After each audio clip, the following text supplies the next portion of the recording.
Around the block, what you need in stock, with people who know their grills. This is Brad from Gibson A's Hardware in Clinton, Illinois. Stop in to see us, The Helpful Place, at 114 North Madison Street, Clinton. See participating store for details. From the Heart Media Group newsroom and DeWittDailyNews.com, I'm Ben Hubbard with this expanded morning newscast.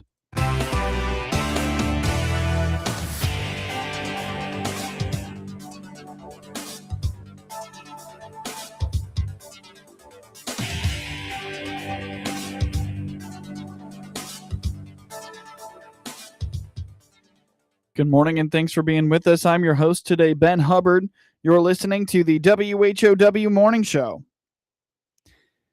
A Clinton grocery store is reducing the price of a hot commodity to prices not seen in decades.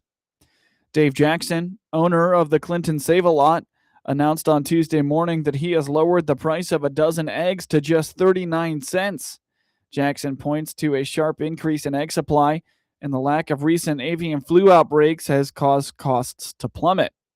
Well, yeah, a couple months ago we had 59-cent dozen eggs, and this follows a couple years of eggs getting to $5, $6, in some places $7, $8, $9, $10 a dozen. So, I knew that eggs would come down at some point. I don't think a lot of people believed me that we'd be under $1 on eggs. So we were able to, with egg costs going down, we were able to get to 59 cents a few months ago. Well, the egg supply has increased dramatically. The avian flu hasn't been an issue. So the supply is outstripping the demand tremendously. So the cost has plummeted. So I just made a decision. We don't normally run any sort of, lower price.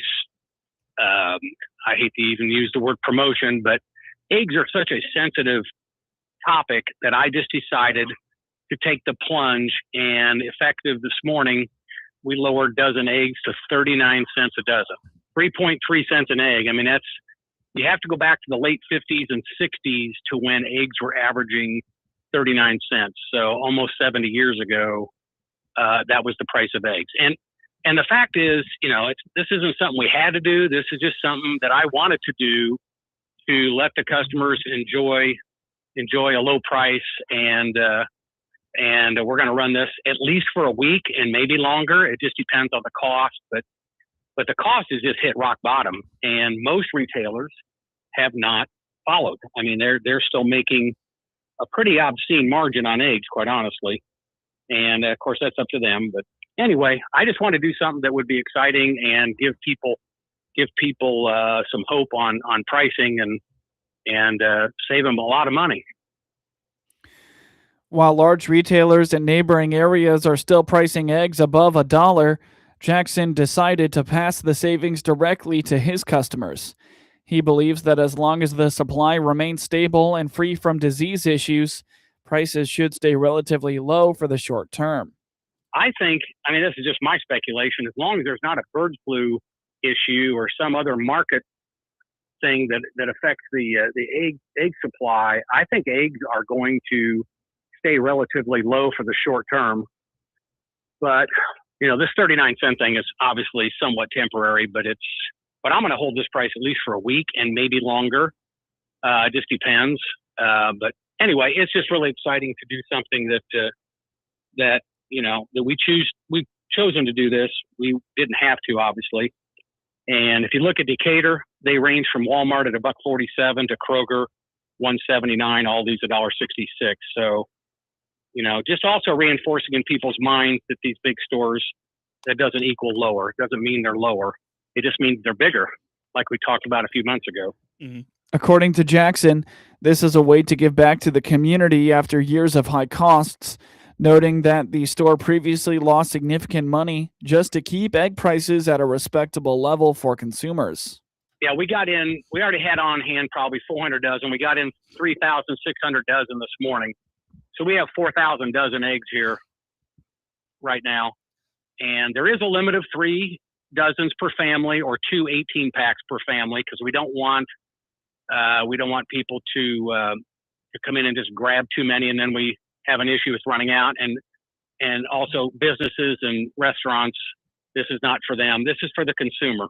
So this is kind of payback for all the years of eggs being $2.99, $3.99, $6.99. We never went above.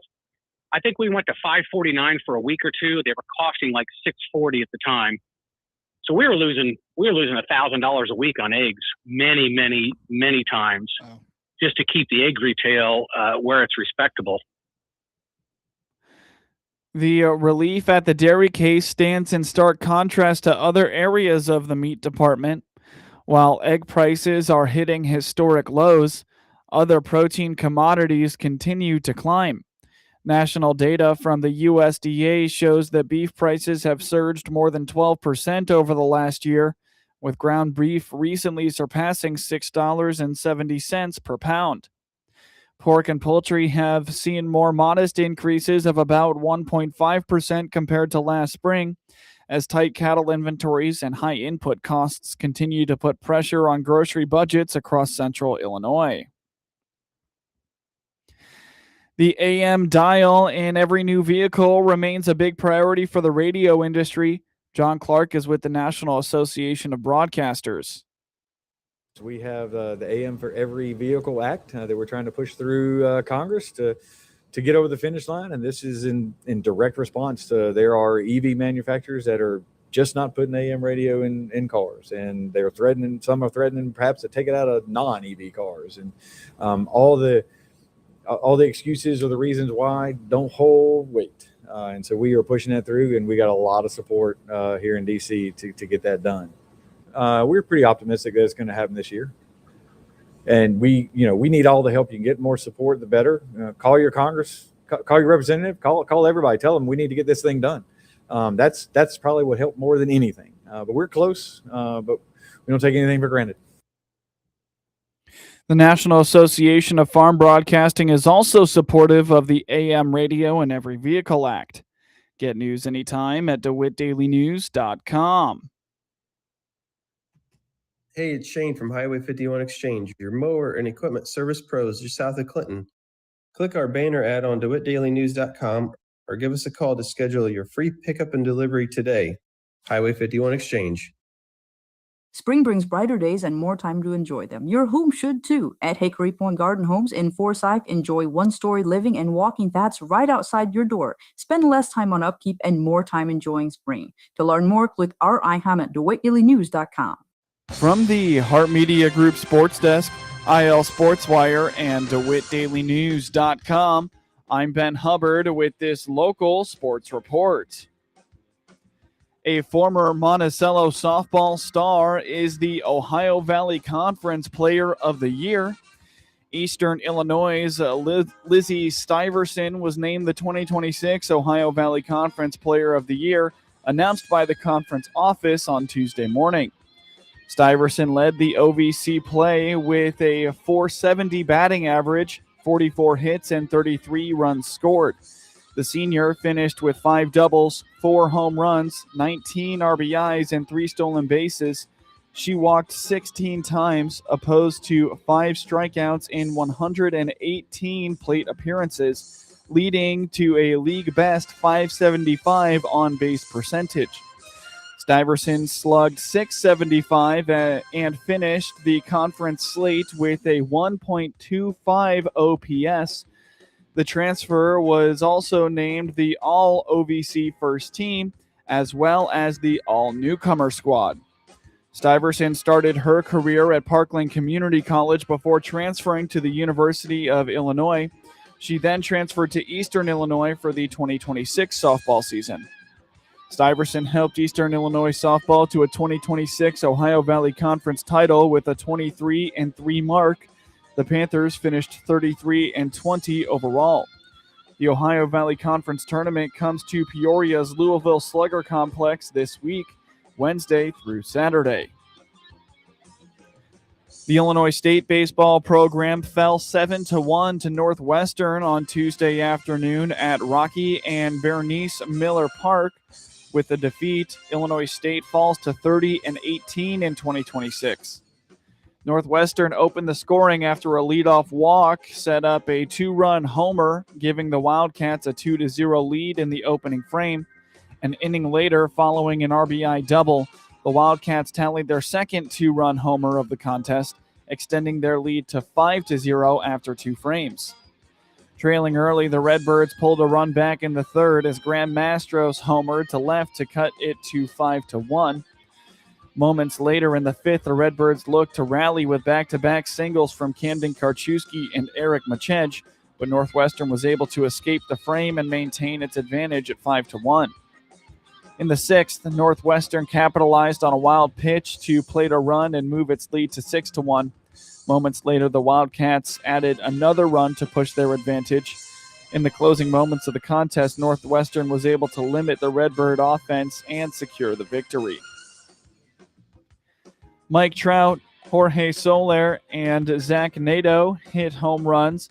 Ryan Zefferson worked out of a bases-loaded jam in the ninth inning, and the LA Angels held on for a 4-3 victory over the Chicago White Sox on Tuesday night. The White Sox were sniffing 500 with Eric Fetty on the mound Tuesday night, but after the Sox jumped out to an early 2-0 lead, the Angels quickly countered. Mike Trout, back and healthy, blasted his 11th of the year. And he drives one deep, left field, way back there, and it is gone. He just got it over that low wall. Jorge Soler launched his 8th to tie it up. Chase Meidroff pulled the Sox back to within 1 with a solo shot of his own. There's a swing and a blast. Towering shot, left field corner. It is a home run. It's 4-3. It was not enough as the Sox fall 4-3, setting up a rubber game Wednesday afternoon in Anaheim. I'm Jeff Meller, and I'll have your pregame coverage starting at 2:30 on the ESPN 1000 Hard Rock Casino White Sox Network. The White Sox are back on WHOW this afternoon as they round out the 3-game series with the Angels. Pregame starts at 2:30 p.m. Michael Busch singled in the winning run in the 10th inning after hitting a tying homer in the 8th. And the Chicago Cubs won their 7th straight by rallying again to beat the Cincinnati Reds 3-2 on Tuesday night. Busch won it when his grounder up the middle leading off the 10th against Sam Moll handcuffed shortstop Ellie De La Cruz. Dansby Swanson scored from second, giving the Cubs their 17th win in 20 games. They've won 13 straight at home, their best streak at Wrigley Field since 2008. The Cubs scored 2 in the 9th on Monday to beat the Reds, who have lost a season-high 5 in a row. Cincinnati closer Emilio Pagan is headed to the injured list after he crumpled to the ground and was carted off the field with a left hamstring injury in the 9th. The right-hander came in to start the inning, and as he followed through on the first pitch he delivered to Nico Horner, Pagan hopped off the mound in pain and went to the ground clutching his hamstring. Jose Franco walked Horner before retiring Alex Bregman on a line drive to left. Ian Happ then walked, putting runners on first and second, but Franco got out of the jam unscathed. J.J. Bleday gave the Reds a 1-0 lead in the first with a drive to right for his second homer in as many nights. Nathaniel Lowe chased Cubs starter Jamison Talon in the sixth with a drive that made it 2-0. Andrew Abbott pitched shutout ball into the sixth, allowing 4 hits in 5 2/3 innings. Talon gave up 2 runs and 5 hits in 5 2/3 innings.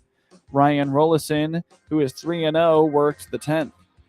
Bregman cut it to 2-1 with an RBI single in the 7th against Connor Phillips. Busch tied it in the 8th with a 427-foot drive to right center against Tony Santillan, but the Cubs lost for just the 4th time in 20 games.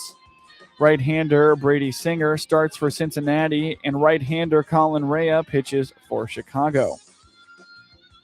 Tyrod Taylor has signed with the Green Bay Packers as he gets an opportunity to back up quarterback Jordan Love in his 16th NFL season. The Packers announced Monday that they had added Taylor and released quarterback Desmond Ridder. Green Bay needed to find a new quarterback in the backup position after Malik Willis joined the Miami Dolphins on a 3-year, $67.5 million deal with $45 million guaranteed. The release of Ridder leaves Taylor and Kyle McCord as the 2 quarterbacks behind Love on the depth chart.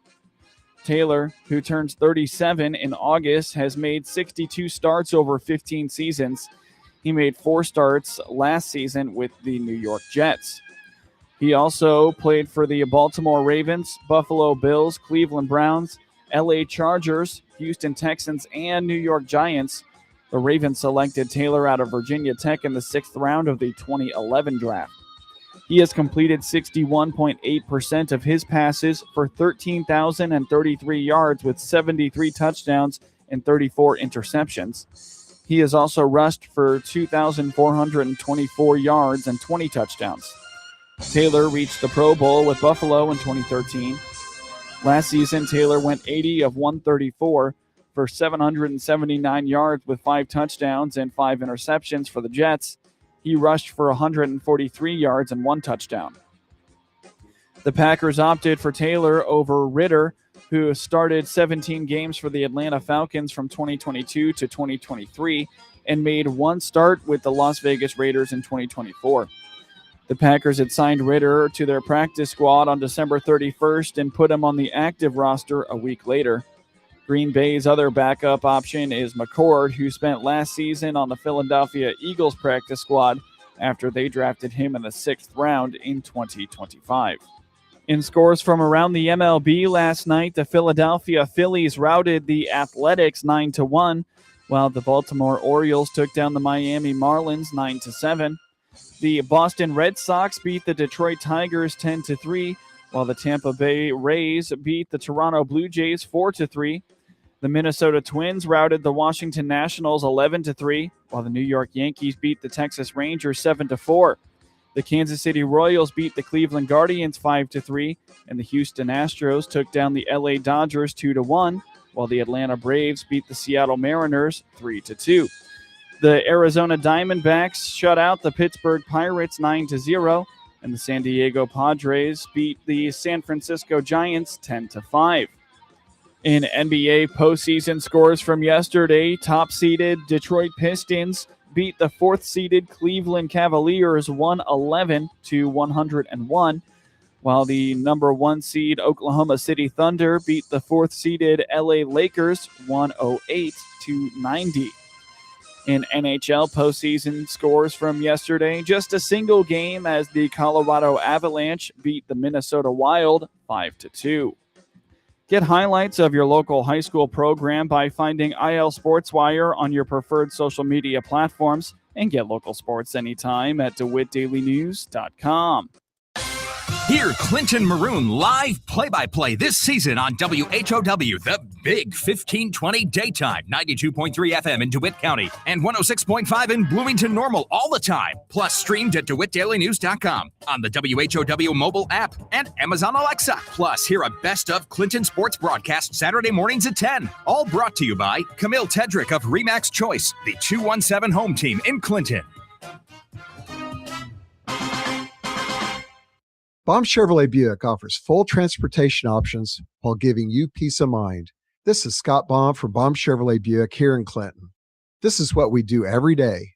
We listen to you, give you options for routine maintenance, major mechanical problems, or collision repairs with a staff that's knowledgeable to find the best option for you. Baum Chevrolet Buick, your full-service dealer. See us at BaumChevyBuick.com right from the start. With SRN News, I'm Rich Thomason in Washington. He is putting Project Freedom on hold for the time being. President Trump says he wants to see whether an agreement with Iran on ending the war is achievable. Quoting the president on Truth Social, great progress has been made toward a complete and final agreement with representatives of Iran. Ohio's primary election is set up, a couple of high-profile matchups in November. One contest, U.S. Senate race that will help determine control of the chamber. Former Democrat Senator Sherrod Brown will try to unseat GOP incumbent John Husted. The other contest, governor's race, featuring former GOP presidential hopeful Vivek Ramaswamy facing Democrat Amy Acton. Trump-endorsed candidates, they really cleaned up in the Indiana State Senate primaries. And on Wall Street, the Dow is up 371 points. More details, srnnews.com. Attention. Have you racked up $10,000 or more in credit card debt? Are you barely getting by making minimum payments? With credit card debt reaching all-time highs, National Debt Relief is notifying consumers about significant debt relief options currently being made available to help those with overwhelming credit card debt. These options may reduce a large portion of credit card debt for those who qualify. You don't need to declare bankruptcy or take out a consolidation loan, and you may only have to pay back a fraction of what you owe, even if you have bad credit. National Debt Relief has already reduced the credit card debt for more than 550,000 consumers, so don't wait. If you owe $10, $20, or even $100,000 in credit card debt, you can now take advantage of this financial debt relief as the cost of living continues to skyrocket. To check what debt reduction you may qualify for, call 800-573-4400. That's 800-573-4400. Again, that's 800-573-4400. WHOW planting reports are brought to you by Baum Chevrolet Buick, AAK Mechanical, Peterson Insurance, Longview Bank, and State Bank of Beemont. I'm Lyric Lamola. In this report, we hear from Brian Sharp, who farms near Taylorville and Christian County, who we interviewed on April 27th. Any problems getting equipment or parts before the planters started rolling this spring? Really got by pretty fortunate. Everything checked out on the planter. All the electrical systems, everything worked real well on that. All the automation, we were very lucky there. Had a few glitches with the sprayer. Had some electrical issues there. A little few ghosts that you chase, intermittent, that caused some headache. But all in all, this year, I mean, we had a good run, and everything seemed to work pretty well, all in all. So no major breakdowns this spring. No issues with hoses or anything like that? Oh, excuse me. You are right. Yes, you did witness me coming to the board meeting all a mess. You were right.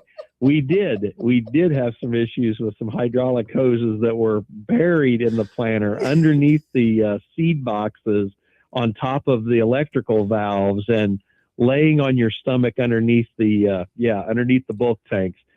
Do you feel that they do that on purpose just to mess with you? You know what? And it might be that I'm trying to forget that situation, Leroy. I think I might have been trying to block that out of my memory. I think you are right, but you did witness that mess when I came walking in. Yes, running late that night for sure. So yes, hydraulic hoses. That was probably the biggest. That was the biggest mess we had all spring. What other challenges did you have before your planters started rolling? Obviously, we talked a little bit about the weather, availability of inputs, things like that. So we basically, I think it's one of the things that it seems like the industry I struggle with, and I get frustrated every time, you turn on the news or something, or, all of these quote ag shows out there and ag programs, and they're talking about high commodity prices today. And I'm like, don't you people know that these commodity, all of this stuff was paid for last year? It was all paid, October, November, December.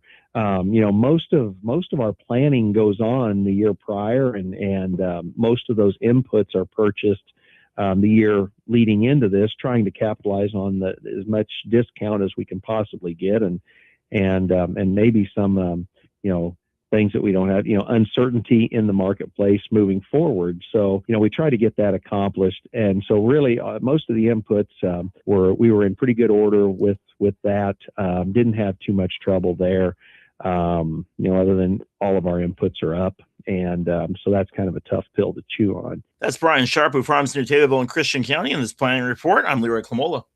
Nate Sams here, Vice President at Longview Community Bank in Clinton. Everyone has something they do best. At Longview Community Bank, our roots run deep. We invest in our local communities, from first homes to small business dreams, acres of crops, or pastures of livestock to put food on our tables. We provide the loans that help our farmers, friends, and neighbors grow and thrive. Invest in your community bank with Longview. Click our icon at DeWittDailyNews.com. Remember FDIC.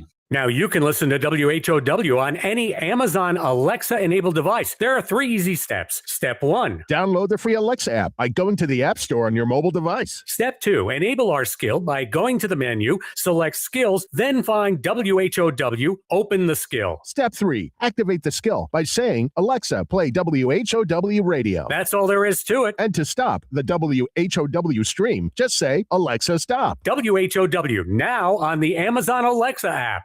From the Heart Media Group newsroom and DeWitt Daily News. WHOW planting reports are brought to you by Baum Chevrolet Buick, AAK Mechanical, Peterson Insurance, Longview Bank, and State Bank of Beemont. Spring just has a way of putting a little more energy into everything. Brighter days, warmer air, and more reasons to get out and enjoy it. Your home should keep up with that.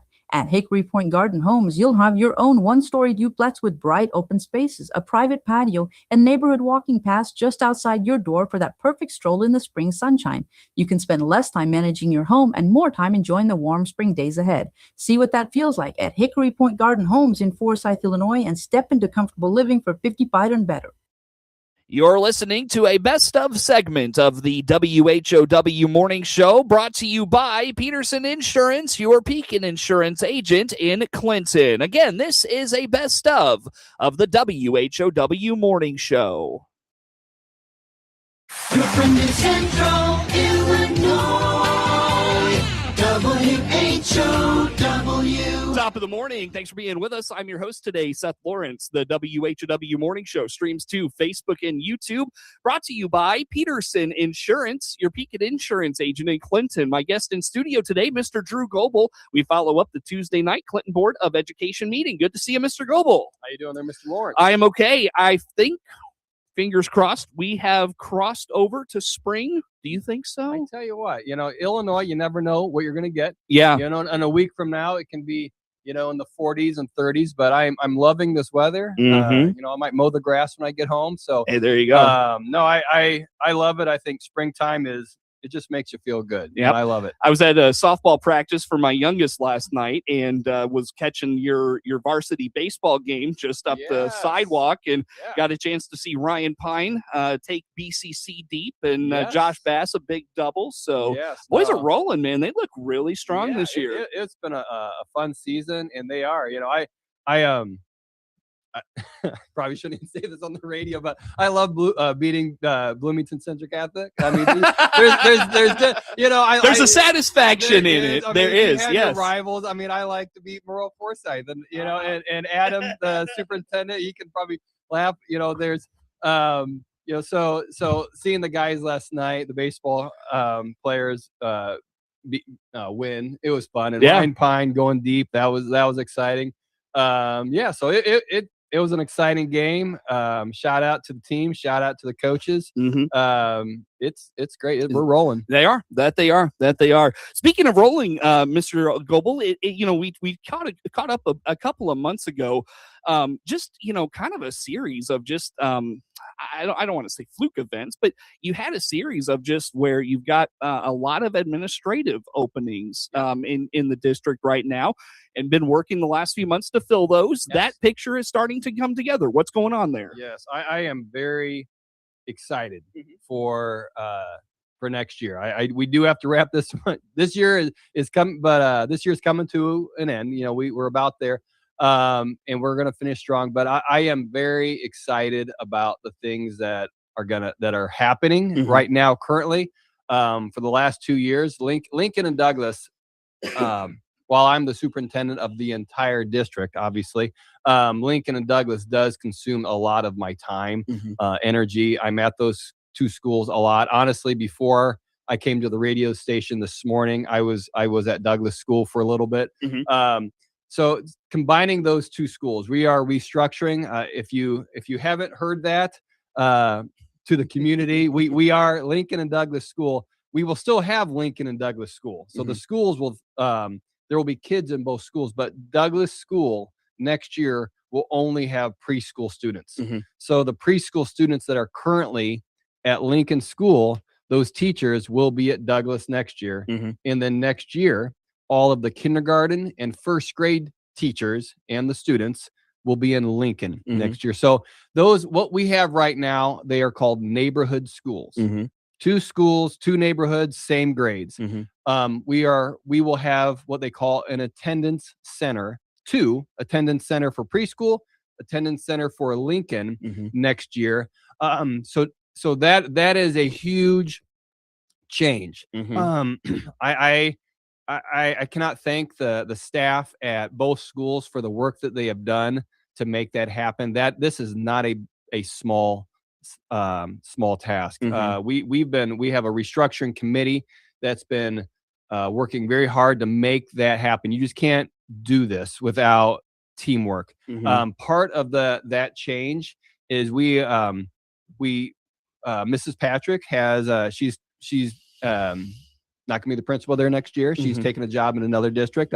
I'm happy for her. So we've had another principal that we've hired, Keith Creighton. He is currently at Decatur. He's at Dennis Elementary School. So that's where he's at right now. So Mr. Creighton is an assistant principal, and he's been doing that for about 7 years. But the last night's board meeting. Tuesday night. Tuesday. Okay. I was going to say. I was going to say Tuesday, my days yesterday. are kinda, because I normally do the next day. So Tuesday, the board, approved Lisa Lang as the assistant principal at Lincoln School. And what is new about that, Lincoln or Douglas they've never had an assistant principal ever. Before Mrs. Patrick was there, Beth Wickenhauser, she was the principal, and they literally bounced back and forth between the 2 schools. And I counted the blocks up the other day, and it's about 14 blocks. So some people can think, well, it's only 14 blocks, but if there's a problem, if there's something, a student really needs some help at either of those 2 schools, it's going to take about 5 minutes, which is not that big of a deal. But if a kid is having a rough time and the teacher needs instant support, 5 minutes is like an eternity. It really is. And I feel bad for teachers that for over a decade, when they've been in that crisis and a kid's really having a rough time, and has not been somebody to jump in and kind of assist. So next year we will have a principal and an assistant principal. And so that extra layer of support to help teachers, help kids. Is that change stem from the shift to the attendance center shift, or was this necessary already? And they just happened to be happening simultaneously. I would say the teachers and the kids at both those schools, in my opinion, they've needed additional supports for years.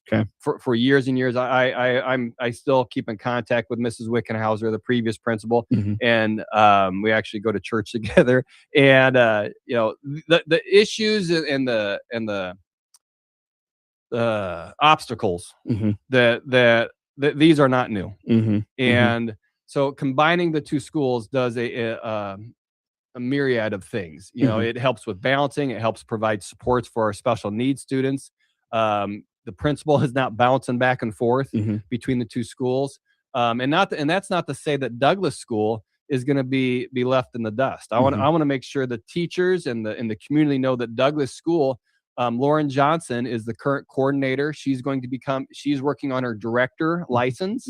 So she's going to become the director. And as becoming the director, more responsibility, more things that she's going to be able to do to assist in. And right now, again, Mrs. Johnson, the coordinator, soon to be the director, she is also bouncing back and forth between those 2 schools. So if there's an issue or something's up at one school and Mrs. Johnson happens to be at this school, it's very difficult. And so I think I didn't even think about streamlining that. No, I think in many ways we have, and I keep saying this because sometimes you have to repeat things for people. The teachers and staff at those schools are amazing, amazing.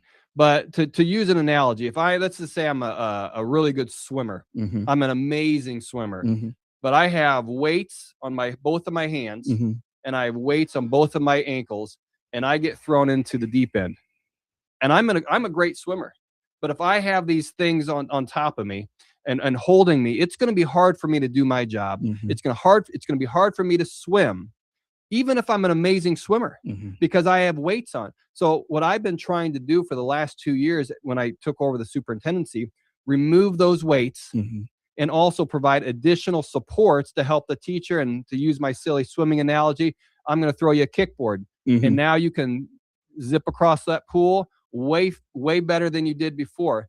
But the most amazing teacher, without the proper supports, is gonna have a rough time. So the work that we're doing is to remove those barriers, remove those obstacles, add supports so the students can, so we can just all around we can do better. Very quickly, to revisit the administration side, you'll have to forgive me. Was there more openings, or was it just the Lincoln Douglas School? Just Mrs. Patrick. Okay, sure. Like Paul Ranstead, this is his second year. Give a shout out to Paul. He's doing an excellent job at CES. He is relatively new. Becca Ewell, she is the assistant principal, so she's been there for a couple years. Mrs. Patrick did take a position in another school district, so I had to fill that one. So that is the new, just for this year. Mr. Peck and Mrs. Witt, they've been at the junior high for a while. And Mr. Wayne and Mr. S, he's been at the high school. They've been at the high school for years. And you're going to have to fill those jobs in a year or two. Year, here. we're going to have to fill those. So the newest one is Mrs. Lang, Lisa, and she comes from Lincoln, not Lincoln School, Lincoln, Illinois. She's in elementary. And I tell you, I kind of feel like we did score huge with Lisa, because she is currently at Lincoln an instructional coach. So that's something else that Clinton School District has added for next year. So Lisa is going to come in. What school she had over there? I think it's Lincoln 27. I think the elementary school. Oh, district. yeah. Okay. Yeah. One of those. Yeah. Yeah. Is it there's Washington Monroe. There's. I'm not positive. We're really digging. We're really getting in the weeds now. I know that she, as the coach, she services many different. She's not at one building, so she kind of helps out. So that. With having Lisa Lang come in with that background, we have a brand new coach that has never been a coach. So I think with Lisa being an assistant principal with that coaching background, I kind of feel we got two coaches. We have a coach, and then we also have Cassie Mann, who's also coming from Educator, who's worked with Mr. Crichton. So we have Cassie and Keith, both from Dennis. Keith will be the principal. Cassie will be the instructional coach. And then you have Lisa Lang, that's from Lincoln, the town of Lincoln, coming over, who's currently a coach. So I think those three additional supports. It's almost like cross training in a way.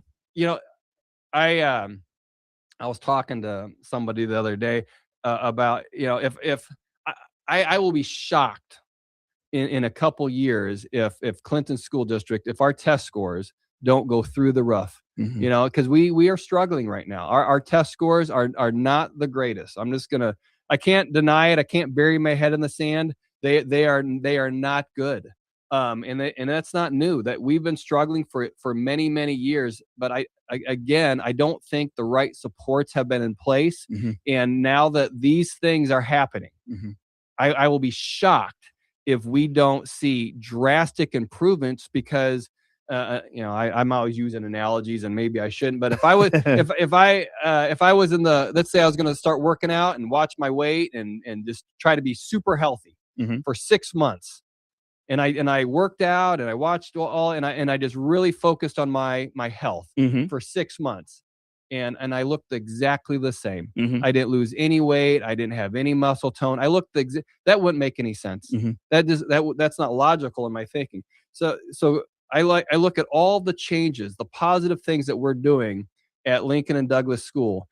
There's no way that we're not going to see remarkable benefits from this. And again, it's going back to my silly analogy with the swimming pool and the weights. I think there have been so many obstacles that have kept teachers from teaching.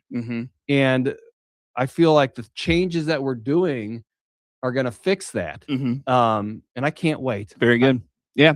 Well, on that note, Mr. Goebel, let's take a break and come back with some more. Drew Goebel, Superintendent of Clinton Schools, our guest in studio today. We follow up the Tuesday night Clinton Board of Education meeting. More to come on the WHOW Morning Show.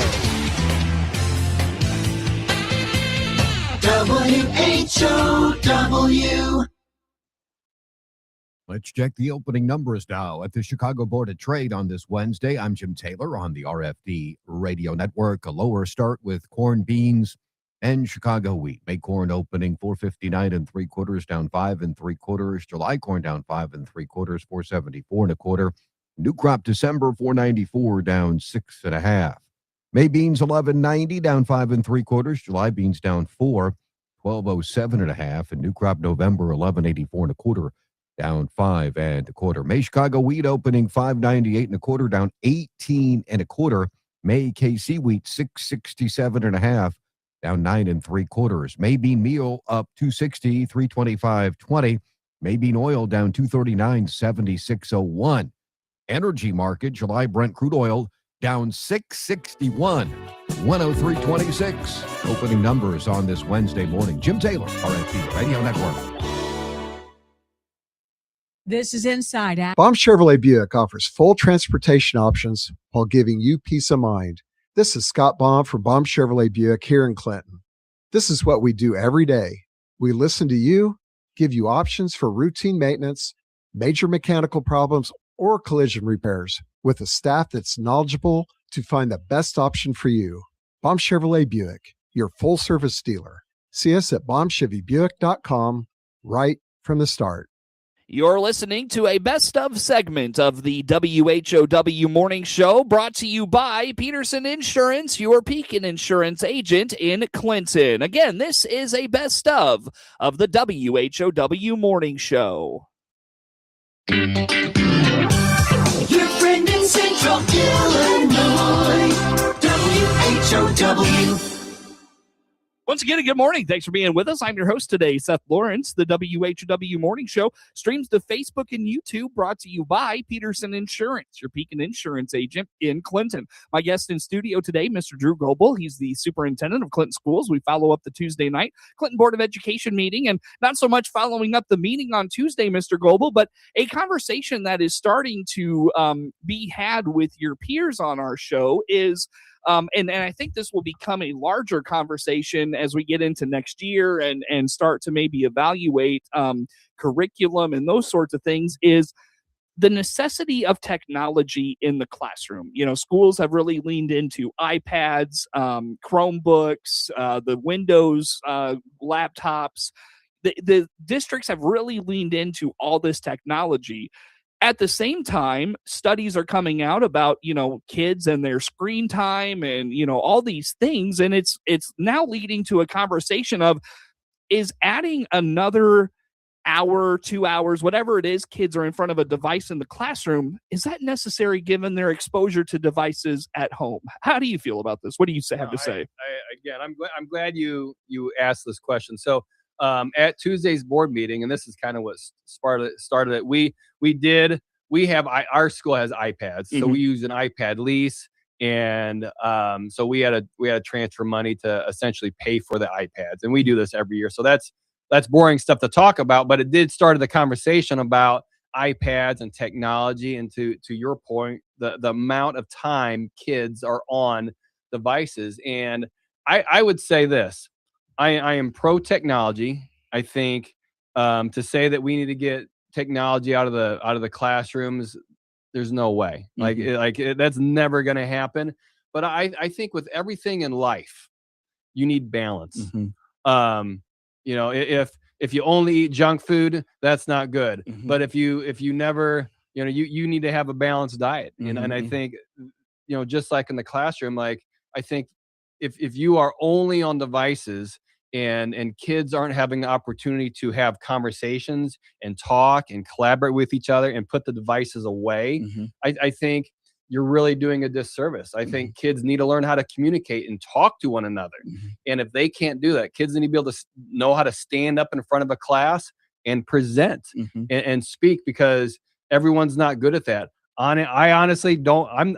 That's something that I don't love doing. I don't like getting in front of big, huge crowds and talking. It's just not one of the things that I like to do, but I have to do it. And it's just kind of one of those like things that you have to learn. So if you're not good at, say, public speaking, you're never going to get better unless you do it. And unless we provide opportunities for students to do those things.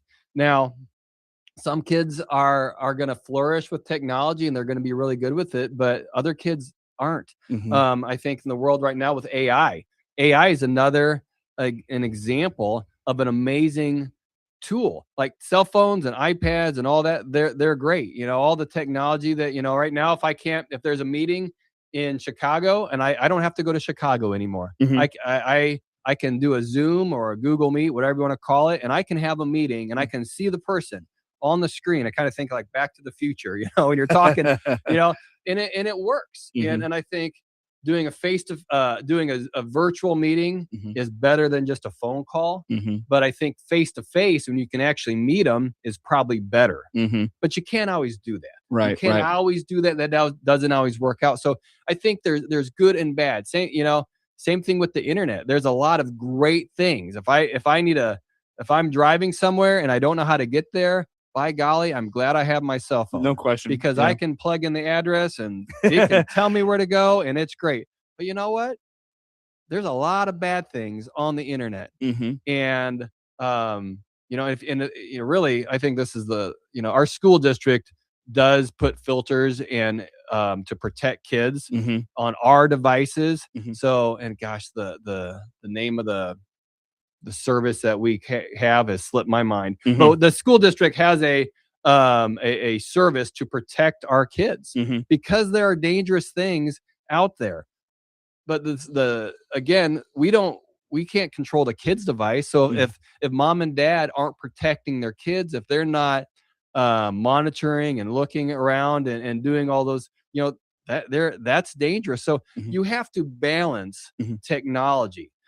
Is this something the district will start to look at, or is this something we look at it now? We already are trying to make that balance. I don't want teachers to use technology, depending on what the class is. Like if you're teaching a technology class, that's a different story altogether. But it's kind of like, you know, in the wood shop class, they should be using the machine, the saws. Right. But I think teachers should be. I would say all teachers should be using technology at some degree, but how much are they using it? Something that the junior high does is as soon as the kids get to school, they put their cell phones in their locker. So they can't have them during the school day. Even if they get tempted to use it, they can't. It's in the locker. I think that's good. The high school, they can have them on it, but then they stick them on their little door caddies so they're in the classroom, but they don't have accessible to them. So we're trying to limit what that technology is, because we provide them their iPad. The high school, we provide them the Surface Pro. So we give them what they need, so they don't need their personal cell phone. Again, it's all about balance. It's about how you use what you have. So yeah, it's kind of where I'm at. Yeah, it sounds like this is something the district has already kind of considered and is working on. On that note, Mr. Goebel, I got to let you go. Can't believe next month we talk, we're going to be coming up on the end of the school year. It's right around the corner. Thanks for coming out this morning. You bet. Thank you. Very good. Mr. Drew Goebel, Superintendent of Clinton Schools, my guest on the in the studio here for this morning, following up the Tuesday night Clinton Board of Education meeting. The morning show streams to Facebook and YouTube, brought to you by Peterson Insurance, your Pekin insurance agent in Clinton. Network news on the way. WHOW. The Big 1520 WHOW Clinton, along with 92.3 FM Clinton and 106.5 FM Bloomington Normal. Breaking news this hour from Town Hall. I'm Rich Thomason. President Trump threatens Iran with more bombings if it does not reopen the Strait of Hormuz. The threat follows reports of an emerging agreement to end the war.